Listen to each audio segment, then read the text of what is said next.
So today, I'm here to tell you some fundamental truths about what is happening in the Senate and in our country. Let me start with the May 11 change in leadership and also on the walkout by the minority. In both cases, may objective. Nung May 11, kaya pala nandun yung NBI, kaya pala pinapasok ng mga nasa majority noon at nasa minority ngayon, ayaw nila magkaroon ng palitan ng leadership. Ang sinabi nila na hindi katotohanan ay dahil daw to sa impeachment.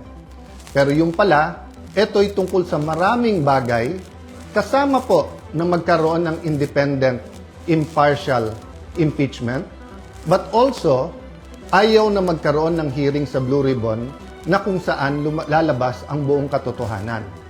Marami pang ibang issue na sa mga susunod na araw ay pag-uusapan. We're listening to you, we hear you, na ang pangunahing issue ay trabaho, ay kita, ay ang taas ng presyo, yung araw-araw na kabuhayan ng ating kababayan. Yan po ay pinakamalaking issue. Ang ating survival, spiritual, physical, financial survival is always a priority. Pareho din sa health po yun. Yun po ang speech ko noon. Na ang ating spiritual health, physical health, mental health, financial health ay napaka-importante at dapat we look at the bigger picture. Pero tignan nyo po, para siguraduhin na mapagsilbihan kayo ng bagong majority, we want to make sure that kahit anong gawin ng outside forces, maging administrasyon o yung 11, nandyan yung 13 or at the very least 12 para yung sinasabing subukan naman natin ito. Masubukan nyo kung anong madideliver namin sa inyo. Ang problema, for the last 3 weeks, walang ginawa. Kung hindi, takutin kami, i-twist ang aming arm, operan ng kung ano-ano para lumipat sa kanila. I'll go back to that later on. What's my point? You want an independent Senate. Our Constitution provides for the separation of power. Bakit separate? Because they are interdependent, but they are independent. Ibig sabihin po, one cannot survive without the other. Hindi naman po pwedeng walang judiciary. Hindi pwedeng walang executive department. Pero hindi naman po pwede po na executive department lang at puppets lang po ang nasa judiciary or in this case, the legislature. So, nung nag-walk out po sila, ano sabi nila? Na utakan ang majority, na gamit ang rules ng minority. Ang sabi nila, master ang play ni Senator Tito Sotto dahil alam niya yung rules. Ayaw po nila na magkaroon ng online dahil sa bibig na rin nilang nanggaling. Sabi nga nila, ang isda sa bibig ng gagaling, may ikukulong daw. Bakit nila alam yung timing sa kulong? Sinabi ni Senator Jinggoy, hindi lang ngayon nangyari sa kanya yan, since February. Wala na daw kaso, pag siya po ay sumunod sa kanila. In this case, lumipat. So sabi ni Senator Jinggoy, sa susunod na kabanata na lang, sasabihin niya po or sa kanya niya sasabihin ko ano ebidensya niya kung sino-sino. Hindi hearsay sa akin to dahil napakinggan ko yung ilan nilang conversation. So alam ko for a fact na totoo na binabargain ang kanyang kaso, mabalik lang ang majority sa ngayon na 11 o minority. Kaya parati ko inuulit-ulit, huwag kayong magpa-11 sa 11. Eh sabi nila ngayon, paano na yan? 11-11 na. So isi-simplify ko po ha. Ito po yung main message ko ngayon. Isi-simplify ko po ha. Main message na nakaugnay sa truth. Truth. Nag-walk out sila dahil ayaw po nila na makaboto yung ilan naming mga kasama. Yung po, sa kanila mismo nanggaling yon. Objective ng walkout nila, sila ang maging majority. So ngayon naman po na walang quorum at walang session yesterday and today, may kasamang mga protesta yon. Protest against a puppet Senate na gusto nila. But it is also a parliamentary tool to ensure na tuloy ang Blue Ribbon hearing sa Thursday. Ulitin ko po ha, ginamit nila yung parliamentary tool na walk out para po hindi matuloy ang pag-change ng rules. So ngayon po ang majority, ginagamit din po ang rules sa tama, morally, legally, to ensure na hindi agawin ang mga committees para po matuloy ang hearing ng Blue Ribbon sa Thursday at ang iba't iba pang mga importanteng hearing sa bawat committee. Yes, you heard me right. Sa kanilang official or unofficial spokespersons, no? Meaning sila mismo or yung mga avatar nila or yung mga vloggers, formal, informal, PR spokesperson ang nagsabi na sa 11/11, umabsent lang yung isa, mag-abstain lang yung isa, they can move. Sabi po sa isang pahayag o isang vlog at sa iba pong mga news reports, di ba? Pwedeng maging lame duck Senate President, si Alan Cayetano. Taga-Taguig at Pateros po kami. Kahit lame duck, lumalaban pa rin. No? So, alam po namin plano nila. Ang plano nila, abangan, tanggalin ang mga committee sa legitimate majority. Why do I say legitimate majority? In a completely independent Senate, 13 is 13.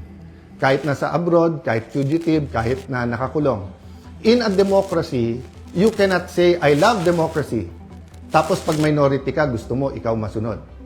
Pag minority ka, you have a moral influence to try to influence the majority.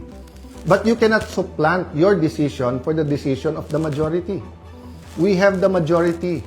13 elected senators out of 24. Actually, 14 kami na pressure nila yung isa. In the future, I can show you paano siya tinakot and I can show you kasama talaga namin.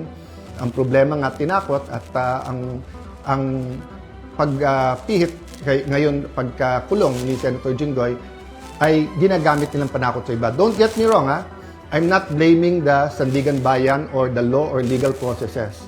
I'm saying later on it will be revealed that they abused the Blue Ribbon Committee, they abused, di ba, yung paggamit sa investigation ng DOJ at Ombudsman. I won't go there right now because I want everyone to fully understand the situation. The situation now is that we want an independent impeachment. Magaganap po yan. Walang mga scheme, sinister plot. Basta kung anong ebidensya, lalabas yung ebidensya, and I will correct kung totoo yung reports about one senator na pag sila daw majority, malalatag nila ebidensya. Hindi po. Ang prosecution dapat ang lumatag ng ebidensya nila to convict. Ang defense ang dapat lumatag ng ebidensya nila para ma-acquit.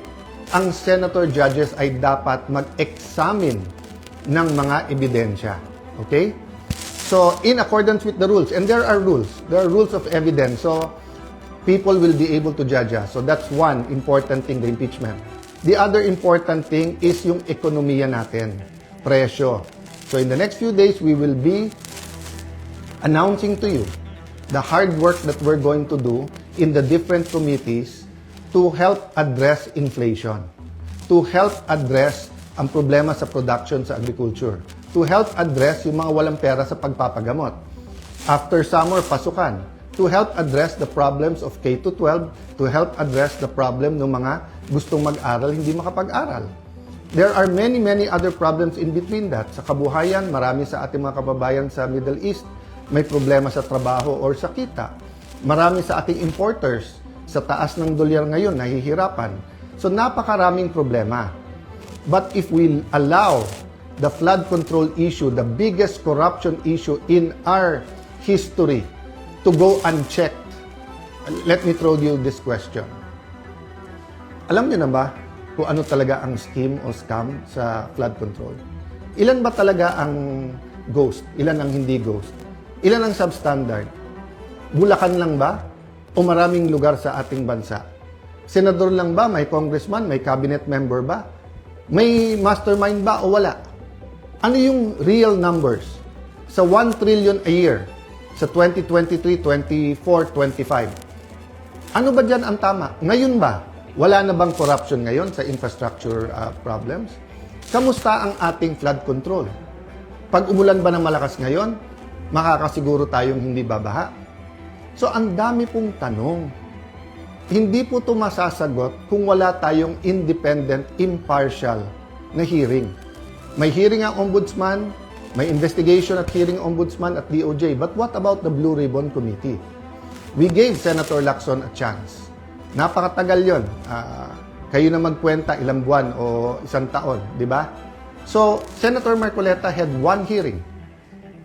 Pipigilan natin yon. Witnesses.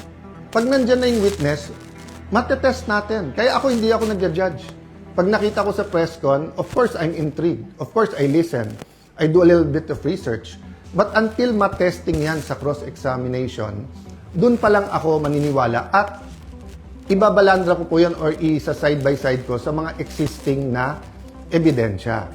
So again, ulitin ko po ha, kailangan tignan po natin nangyayari sa Senado sa mas malaking konteksto ng katotohanan. Gusto ba natin na ang Senado ay maging kasangkapan, ay gamitin, no? Para ilabas ang totoo? O ito ay kasangkapan para itago ang totoo? Is the Senate for truth or not? Now, it's quite unique if you say that the number now is 11-11. So, what's important for me is we don't have a puppet or dependent Senate. And what's important to me is that on Thursday, matuloy ang Blue Ribbon and tumuloy-tuloy yung iba't ibang mga committee. So, we will keep you updated. There are many questions, there are many issues. Sa mga kapatid natin sa media, send your questions sa akin, MRO. This afternoon, I might answer some. If not, tomorrow, Thursday, Friday, I will be answering one by one all of those questions. But for today, I want us to all ask, hindi ba when we passed the 1987 Constitution, ang isang basic principle doon, katotohanan? Di ba nung nagkaroon ng EDSA 1 at 2, katotohanan? Pinakamalalaking skandalo sa buong mundo, Watergate. It's about truth, katotohanan. Ngayon, lahat ng propaganda sa Iran, sa Israel, sa US, presyo ng langis. Hindi ba ang isang issue dyan, katotohanan? Ano ba ang truth tungkol sa lahat na to? Ang corruption sa ating bansa ay hindi mabibigyan ng lunas kung walang pagbabago. At walang pagbabago kung hindi tayo magsisimula sa katotohanan. So I challenge all senators, both from the minority and majority, what's more important to us? Position, wag mabanggit yung pangalan natin, wag tayo makasuhan, malapit tayo sa administrasyon, 2028 may ambisyon. If you say you love the country, then why not fight for it? And you know, you may say a lot of things about Senator Jinggoy. You may talk about his past. But I will reiterate, I am a witness. Narinig ko yung mga offer sa kanya. Wala ka ng kaso, wag ka lang kakalas. Nung una, wag ka sumama dyan kay Senator Loren. Ngayon naman, pumalas ka at join the minority. The minority senators knows this. So stop lying. You know this. Some of you are using it in talking to us. Oh, sabi ko naman sa inyo, no? Pumili tayo ng 13, I'm ready to go anytime, any day. Basta't may 13 na. Show me 13, wala nang problema. Ang pakiusap ko lang, let that be 13 that are fighting for the truth. So that the truth can finally set all Filipinos free. God bless you. God bless the Philippines.